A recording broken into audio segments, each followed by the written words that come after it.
Savannah Saucedo, and our claim is that the U.S. should rescind the FCC's authority to regulate decency standards for broadcast media.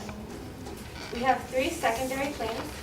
Our first one, which is our indecency, is that existing FCC regulations harm our constitutional right to freedom of speech.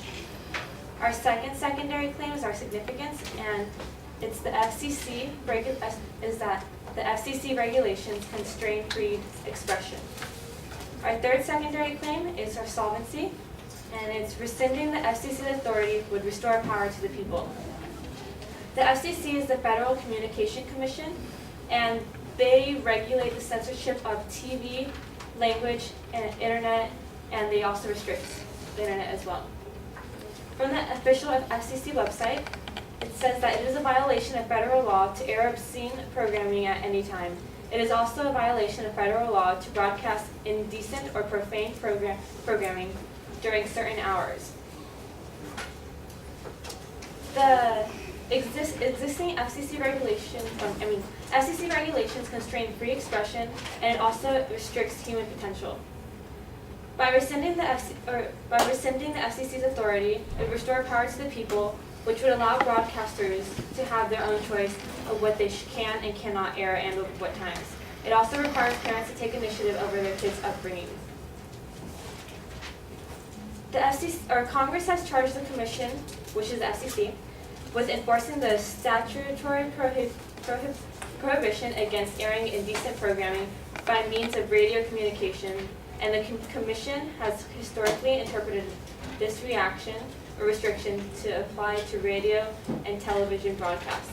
This is important because the Congress is giving power to the FCC, which means that Congress is in control of what we can and can't listen to or see.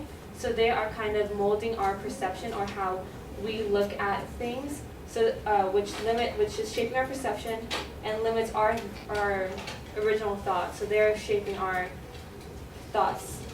And also it says that the Commission interpreted this restriction to apply to radio and television, so it wasn't directly given to them. They just interpreted that it was their responsibility. Also, for the same website, the FCC staff must analyze what was actually aired, the meaning of what was aired, and the context in which it was aired. So it is their job to interpret what the meaning of something, and this should be left to the people and not just a group of people. It should be left to our society as a whole. Also from the same website, it says that the FCC vigorously enforces this law where we find violations consistent with constitutional and statutory protections of broadcasters' freedom of speech. This says that broadcasters do not have their own freedom of speech. They are limited to the restrictions that the FCC has placed for them. So it takes away their freedom of speech, which also restricts our freedom of speech.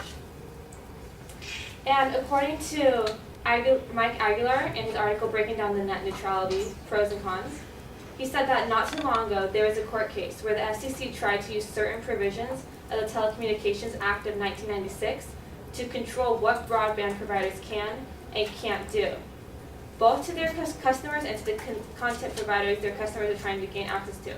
The court ruled that the FCC was applying the provisions of the Act incorrectly, and that the internet does not fall under the jurisdiction in the way that they thought.